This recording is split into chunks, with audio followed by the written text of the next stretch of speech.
Hey everybody, Sean and Jane here with this month's market report. This is for the November numbers. We are with the Briar Hill Group at Remax Camosun. How you doing, Jane? I'm well. How are you, Sean? I'm doing great. I'm doing great. Now, before we started shooting this video, Jane has been telling me that she's got some really exciting stuff to share, but she wouldn't tell me what it was. So Jane, Oh, what have you noticed in the stats this month? You've got breaking news for us. put me on the spot, will ya?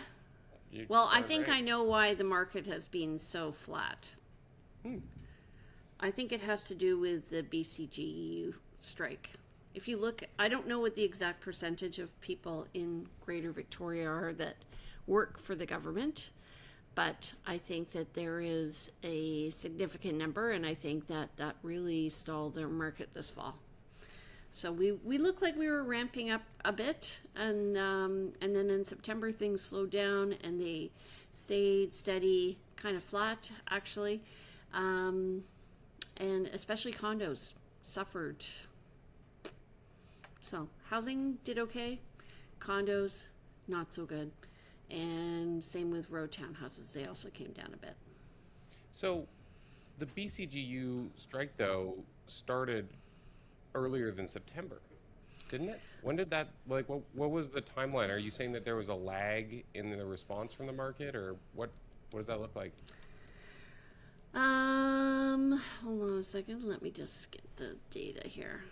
Why are you asking me this right at the beginning? Because you've been driving me crazy with this. I've been curious for like 2 days. So give me your rundown. I need So proof. the strike vote happened in September, and there are Okay. over 25,000 public workers, and they were on strike for almost 8 weeks. So Wow. yeah, and that's across BC, but a significant number I think live and work in Victoria. And I know for us, especially in the rowing community, we were right down by the Gorge Narrows Rowing Club.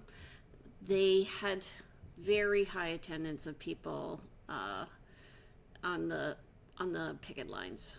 So, I think and it's people interesting were because very supportive. Mm-hmm. if you think about this, there's layers to this kind of thing too, right? Like there's those people that were directly impacted, but then I think consumer confidence is a very significant one. Like people seeing that, knowing that services are disrupted, knowing that there's that kind of tension in the city, in the province. Um, and then you also just think about small business owners, any business owners, and and beyond business owners, like the number of little things that this chiseled away at, delayed or otherwise inconvenienced, like there's a lot of ripple effect. So, Well, also if you look at how many people like it doesn't take a lot of people to lose confidence in the market. And anybody who's gainfully employed, generally, that I think that's what's kept our market very stable since I've been in real estate. So this was a big strike, and I don't think they'd had a contract for many years. So or the last time they negotiated. So they were putting the pedal to the metal. They were serious, and they were not going to let this go. very interesting. Okay, well, I had a different take on the stats this month. Um, Okay. are you ready? I have a couple things I'm actually going to mention. First of all, there's a lot of bad media, and unfortunately, I've been seeing a lot of realtors talking about our market being in a really weakened state this month in Mm. particular because we have some really negative stats in sales. Our sales are down significantly compared with November last year. And this is something that I think it's really important for people to realize is actually less reflective of November 2025 and it's more reflective of what happened in November 2024. Remember last year we Mm-hmm. had that Mm-hmm. boost October-ish, mostly in November though, and then again in December. We had really strong sales figures. We finished this year really strong because in October and December we had those double interest rate drops. So two Well, things happened. also, we had the U.S. election happening, and people perceived it, I think, as being a positive thing. Uh, anyway, and then it was in January once the initiatives were announced down there, things really affected us up here. So I agree. We had a very positive end to last year. I think our team sold 11 listings in November last year. The flip side to it, though, is right now we're like down on sales 18%. And that's a balance of condos in the mid 30s and freehold, like single family detached around 8.5. Okay. But if you look at the actual numbers, we had a good November compared with 2023 and 2022. So we're finishing the year comparatively strong for post-COVID like seasonality, but it looks really bad in the shadow of last year because we had an artificial blip. So I really want everyone to kind of keep that in their minds. Can I tell you another weird thing I noticed recently when I was digging through stats on higher priced homes? Yes. We've had a strong second half of the year for 2.5 million and up. Waterfront or non-waterfront? 2.5 million and up. If we just take our market and we say, to me, I think 2.5 million is kind of where the luxury market starts in Victoria. I know it sounds crazy, but until you get there, it doesn't really start to break into that echelon. But if you look at the first half of the year and you look at the second half of the year, sales picked up, and that's not normal. Usually we'd have a lot of sales leading up to the summer for some really high-end properties. Buyers just weren't nipping this spring.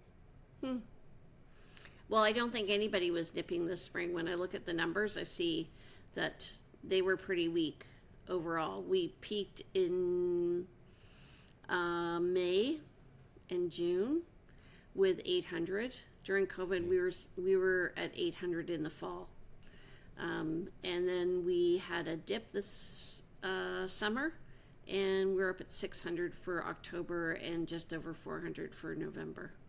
So, and our listings were up around 3,800. So there was lots of choice during the summer this year. Yeah. So it's interesting. I was talking with someone just recently, and we were talking about like when are things going to get normal in our market again, and he was saying that he was like, okay, well, what's normal, right? Because you're like, well, in COVID we had 800 transactions in a month, but is that normal? No. What about 2017, 2016? Was that normal? Was 2008 normal? Like, there are so many different impacts that our market sees every year. This year being a great example, because last year, November, December, we'd just gotten those 2 interest rate drops. The market was thriving. We shot our market report and we thought that we were in for a strong spring. And why wouldn't we expect that? And, you know, the world just has this tendency to throw curveballs. So it's fascinating where, like, if you look over the multi-year trends and you look at historical unit counts for the past 20 years in Victoria, there's all kinds of years where we finished up with, you know, 3,000-4,000 trades. This year we're coming in lower than that, obviously, but it's not like COVID was the only time that we had a really strong market. Similarly, there's lots of years where we finished, you know, in the mid 2s. So it's fascinating to kind of see that there is no standard year. We do have seasonality that remains pretty typical, but even that's going to have its ebb and flow depending on what's going on in the world.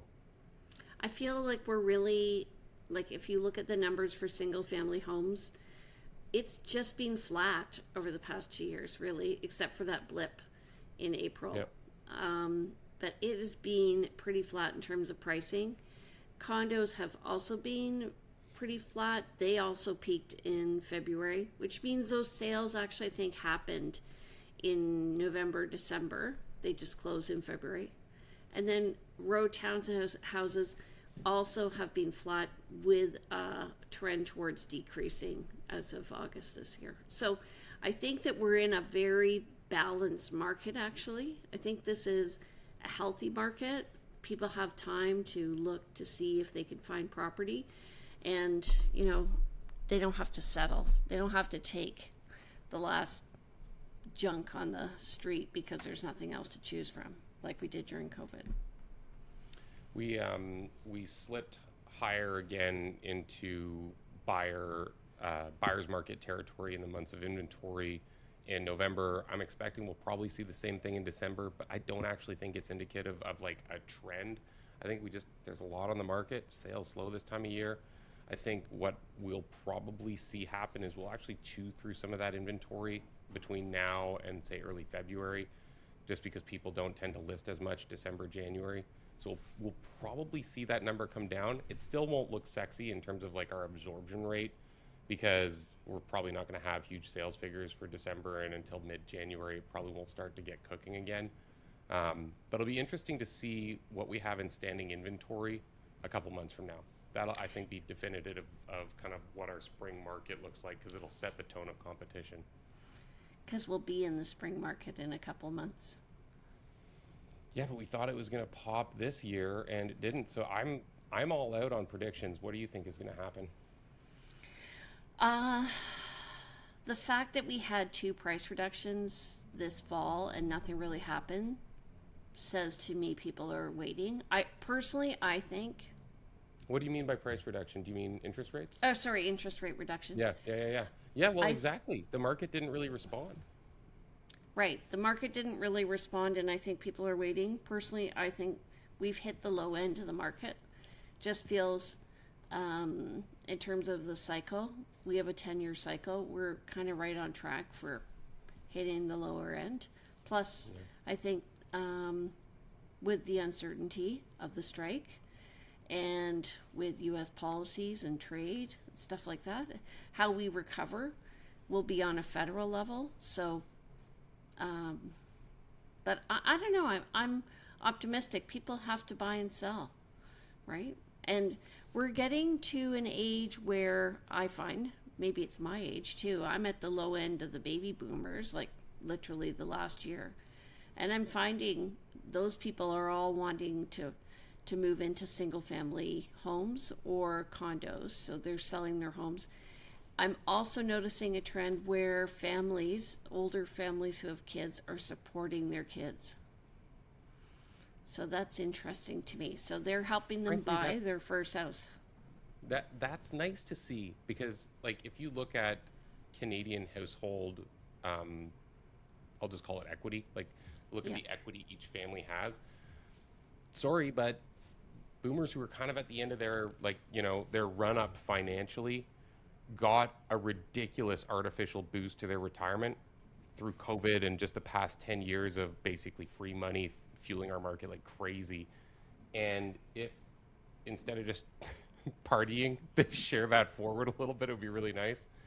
I'll say I also don't think prices are going to drop. I think if prices would have dropped, they should have dropped a year, like they should have dropped right in the middle of our crazy interest rate hikes that we saw, and they were affected by it, but it didn't carry through the second half. The market just kind of came down a little bit and then sat flat. We hold our equity really well in Victoria, and I just don't see any reason that'll happen now. Spare for some calamity, but I don't, that's not what we're here to talk about. Yeah. So I think that we'll probably come into the year and hopefully see transactions boost up. Aside from some other weird thing politically or in the world taking place, consumer confidence hopefully should start to regrow. And I think consumer confidence is honestly one of our biggest challenges that we've had over the past year. And interest rates have bottomed out. They're probably not going to go lower, is what most people are saying. Something like 92%, they're expecting that the bank will hold the next interest rate announcement. And then from there, there are some people predicting that they'll actually start to go up at the end of next year. So lock in your mortgage approvals, just get to it. It's the right time for people to get on with it and just pursue their housing goals based on where they want to live instead of worrying about the market. Consult with your mortgage broker before making that decision. Do not rely on our advice. I think personally it's just going to be flat this coming year, honestly. And I think it's okay. Hold on. Flat for sales or for price? Price. Yeah, I'm expecting better sales, flat prices, maybe a couple points in price growth if we get lucky. I don't think we're going to see 4 or 5%. I don't think so either. No. I don't know where the money's going to come from. There's no reason for it either. We've got tons of supply. Things are already expensive. I just don't see it. Yeah.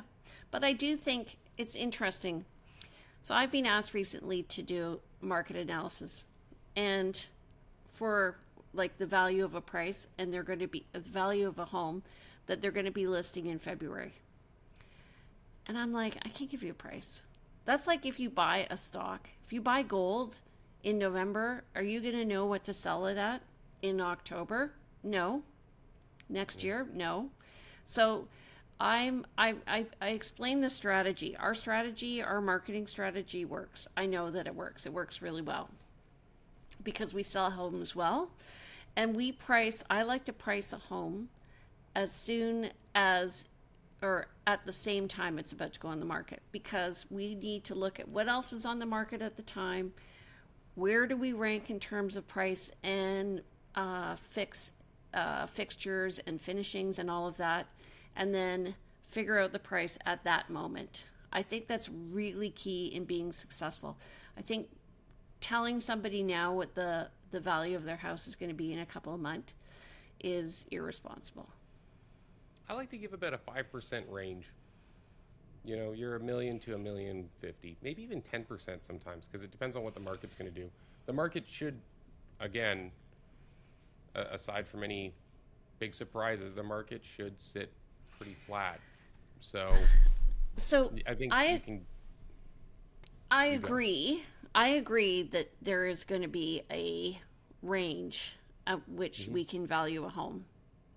But sometimes I think it's ridiculous. Like $100,000. But it could be, right? Depending on what else is on the market. Well, and when you think about, like, it's not the market that we're in right now, but when we were in a market that was fueled by multiple offers, like, that is a real range. I once had this tiny little house for sale. This was in Toronto, and the inside of the house was 12 feet wide. I swear to God. It was like the smallest little, we call them semis. In BC, we would call it a half duplex. But it was the smallest place.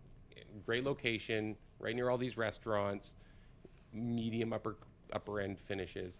I told them 1.2, and we priced it at $999. I got 115, 1.2, and the third offer came in at 1,475. They got an extra $275,000. We were just like couldn't believe it, but it happened. So yeah, I mean, it's really hard to predict, because at the end of the day, it comes down to consumer confidence, consumer emotions. It's really strange to see what happens sometimes. So unfortunately, for some people who did buy during COVID, our pricing, especially sort of the mid to high end, has come down a bit. And I'm feeling that there's been a compression in the market. So the higher end has come down, the lower end has sort of remained stable. We still have a good range of property, like from low to high, but I feel that this has come down a bit. We're seeing a bit of a kind of a slinky compression that will eventually rebound. But there are some people who are wanting to sell right now. I know I've been talking to them, and if they sell, they're going to lose money. So I think they need to just hold. To me, the strength in real estate is buy and hold. Don't wait to buy land and wait. But I'll tell you something interesting. I'm shopping in Bear Mountain right now on kind of the upper crust of houses with a particular client. And we were trying to figure out how much the market had come down after COVID. So I went through all of the sales in the past year, again, for over about $2 million. And I went through their history for each property of when it, like all of its transaction history. And I found like one or two that actually had gone down in value, and it was like $100,000 on $2 million. The rest of them did pretty well. So there was this little window where it was like, if you bought in late 2021, early 2022, that's like peak COVID, pre interest rate hikes, right? There was that little blip. The rest of them, though, they washed out their loss because they had a little bit of the rise towards the end of it. So 2021, 2020, anyone in there, it wasn't a huge window of people who lost money, at least in the sample that I looked on Bear Mountain, which I thought was an interesting thing. I was expecting to see more blood in the water. Well, I think I've had a few listings in Bear Mountain recently, and I find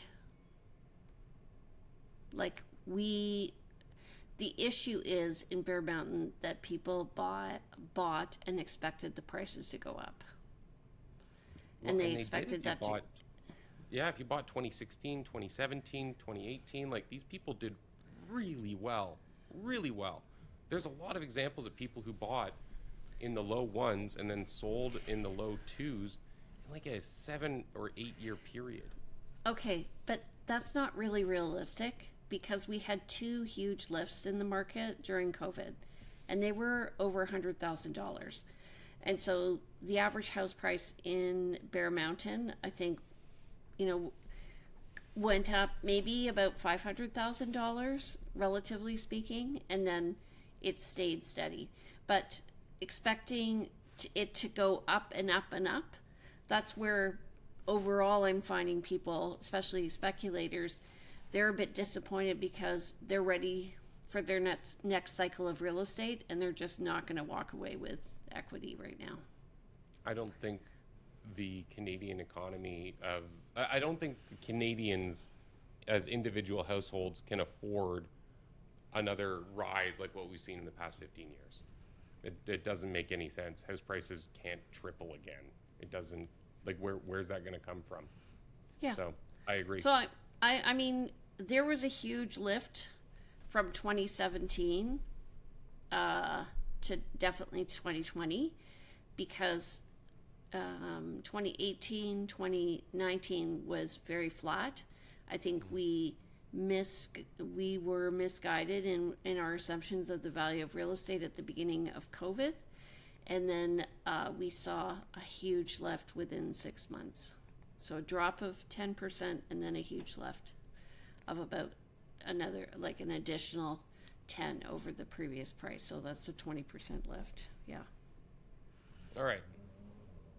So how do we wrap this up? If you are a first-time buyer, I think it's a great I time. say giddy up.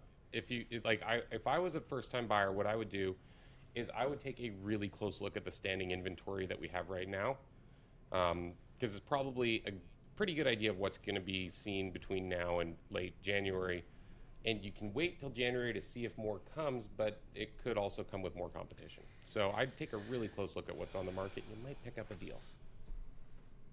I think you will pick up a deal if you buy between now and mid-January. I think mid-January till the end of February is when sellers have an advantage because there isn't a lot of inventory on the market and buyers are starting to get active. And buyers haven't been taken out of the market yet. Towards the second half of the spring market, if you're out in late April till late May, or please don't do early June as your list date, but if you do, remember you've shortened your window of healthy market activity, and there's all those buyers that already bought. They're gone now. So yeah, hit the first half if you're a seller.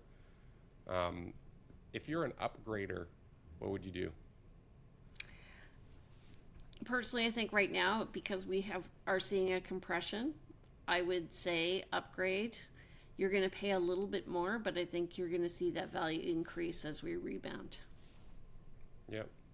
I think it's tough to downsize right now, especially if you want to downsize into a similar feeling property with less square footage. So if you're in a single family detached and you want to go into something that feels the same, or even a ranch or townhome, those can be kind of competitive because there are fewer of them.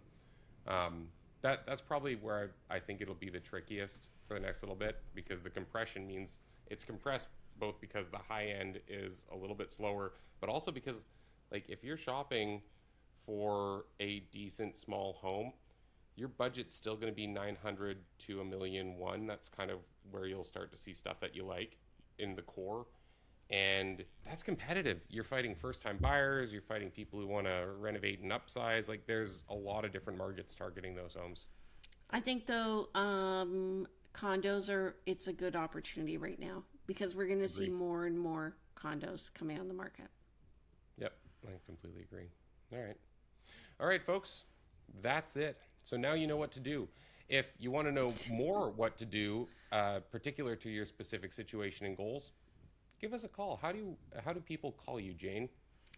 Well, they usually put their finger on their phone and they dial 250-744-0775. How about you, Sean? 250-589-4166. And as always, thanks for watching. All right. Take care. Have a great holiday, everybody.